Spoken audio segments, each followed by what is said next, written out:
Today we are going to talk about how I tell Westerners who don't know anything about Buddhism what the Triple Gem is. I do it in a different way that is easy for them to understand. Now, when I talk about the Triple Gem, this is the Buddha, the Dhamma, and the Sangha. This is a very basic talk. I tell this to non-Buddhists. But what I do is I talk about the Buddha in terms of relating him as one who discovers laws, the Dhamma, that always exists before, during, and after the discovery. And this is very similar to the laws of physics. The laws of physics, they exist before, during, and after someone discovers it.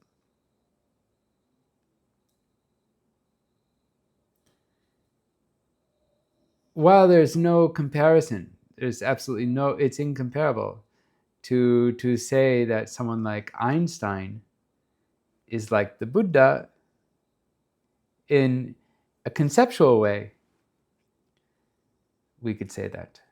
And so normally I tell people that the Buddha is like Einstein, and the Buddha discovers the laws of the Dhamma, the Four Noble Truths, which include the Eightfold Noble Path. Normally we say the Four Noble Truths and the Eightfold Noble Path, actually, but the Four Noble Truths is the truth of dukkha, the truth of suffering. Samudaya Satcha is dukkha Satcha, Samudaya Satcha, Nibbana Satcha, Nirodha Satcha. And the fourth one is Magga Satcha. So it's the truth of suffering, the cause of suffering, the ending of suffering, and the way leading to the end of suffering, the Eightfold Noble Path as the fourth. And so I tell them that, yeah, the Buddha is very rare.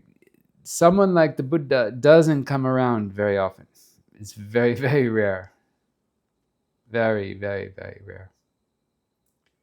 Like Big Bangs, multiple Big Bangs in the cosmic Big Bangs of the universe, rare. And a little longer than that too, multiple. But we could say that Einstein, someone like him, Albert Einstein, doesn't come along every so often. It's very rare for someone of that caliber, of that ability, of that imagination, ingenuity, and the ability to figure things out.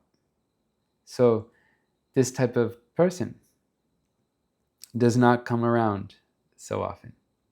And it's not just like a really amazing physicist who can take some laws of physics and work with them. It's different from that. It's different when you're discovering a law.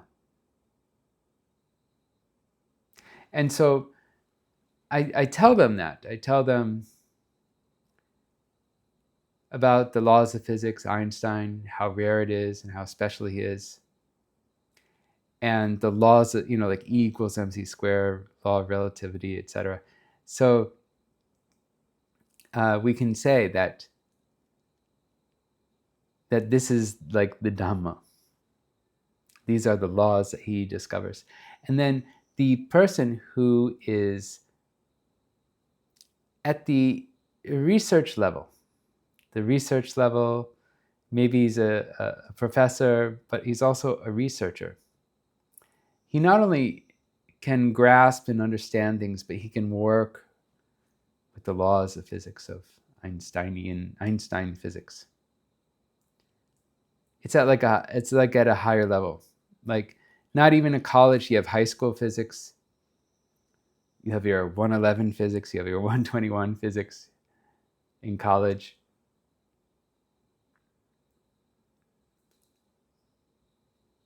You have a graduate level physics.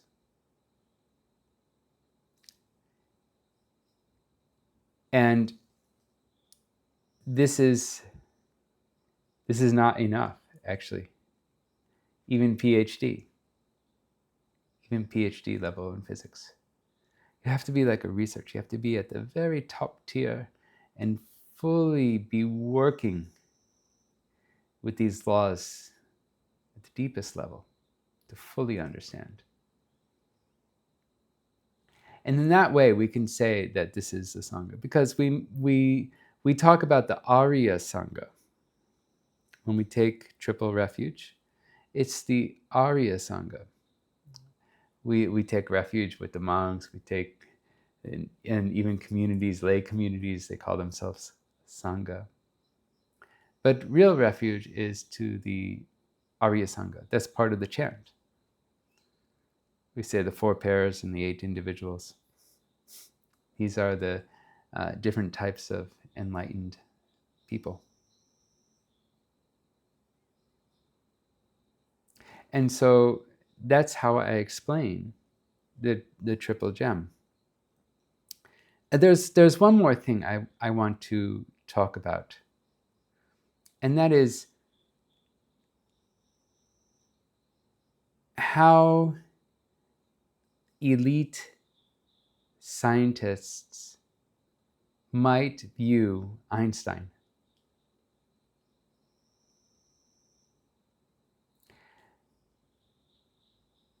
So I remember I was driving in a car. I think it was a truck, actually. And we were talking about religion. I said, well, what do you believe? He says, I'm a physicist, and physicists don't believe in religion. And so I recently asked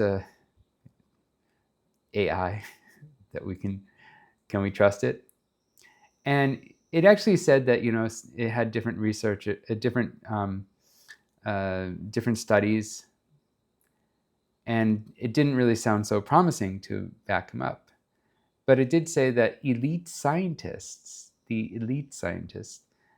nearly 70 or 80% actually don't believe in God. Probably any religion. They believe that when you die, it's finished. But this is not exclusive to physicists, actually. So I don't really know what it is. But for this analogy, we're going to assume that the physicist is atheist. And this physicist, he might be working on a research problem, and he might have a picture of Einstein on the wall. He might have a poster, a large poster of Einstein on the wall. And he'll look up to the picture. He might even talk to it. He might even talk to Einstein. Say, help me, Einstein. I'm trying to figure this out. But does he believe that Einstein is really there? Listening to him talking and asking for help? No. He doesn't believe that. But yet he's talking to Einstein. And he has great respect for Einstein, as if he were like a living representation. That poster.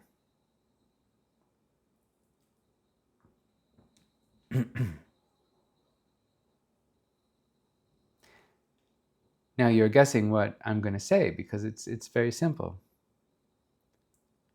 He doesn't believe that Einstein's in some other world looking at him, maybe even whispering in his ear. But it can inspire him because he has gone down that path of discovering the unknown. And maybe that physicist is doing the same thing. And that inspires him. And he might be working by extending Einstein physics as well. And by having Einstein's laws still appropriate for humanity, and by having people know the laws of Einstein, we could say that Einstein is still alive in some respect.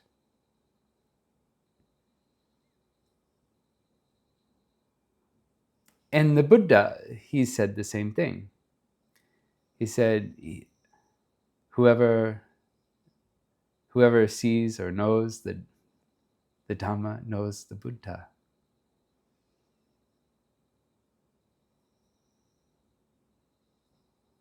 So in that regard, we could say that Einstein is alive, even within the physicist. It's almost like Christianity or something like that.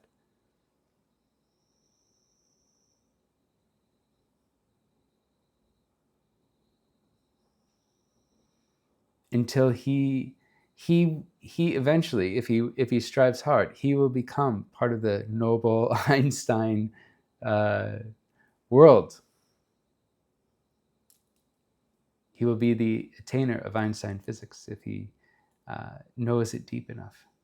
I know a little bit about Einstein physics. I think you might know as well, but I don't really know.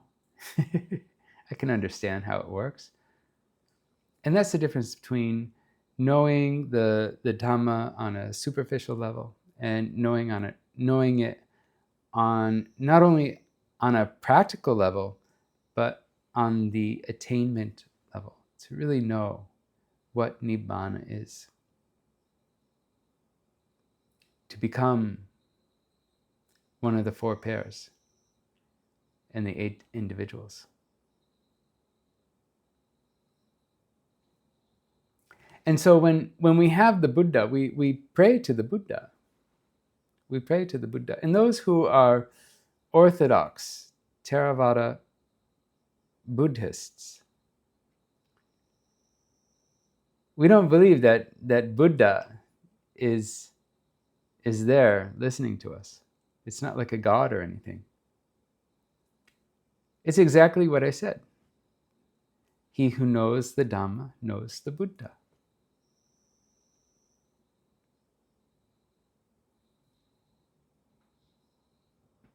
And so it's very important because people are like, why do you worship the Buddha? It's like worshiping a god or something like that. And there's a lot more to what I'm saying, actually. I'm oversimplifying it. I'm sure people will criticize me for this. But in essence, there is nothing outside of the 5 khandhas and the nama khandhas. The physical khandhas, not khandhas, the rupa, the physical materiality, the kama born with life force that dies and does not arise. And then there's like dead material, and the nama khandha, 4 nama khandhas. We can just say mentality that dies with the arhat and does not arise again. It does not arise in another realm, in another transcendental whatever, in a heaven world, it doesn't arise. It is fully extinguished. So, may this help you with your practice and your inspiration, and help you gain a calm mind with right view and right understanding, so you can know mind and matter, and go beyond mind and matter, so you may reach Nibbana safely and quickly. Sadhu, sadhu, sadhu.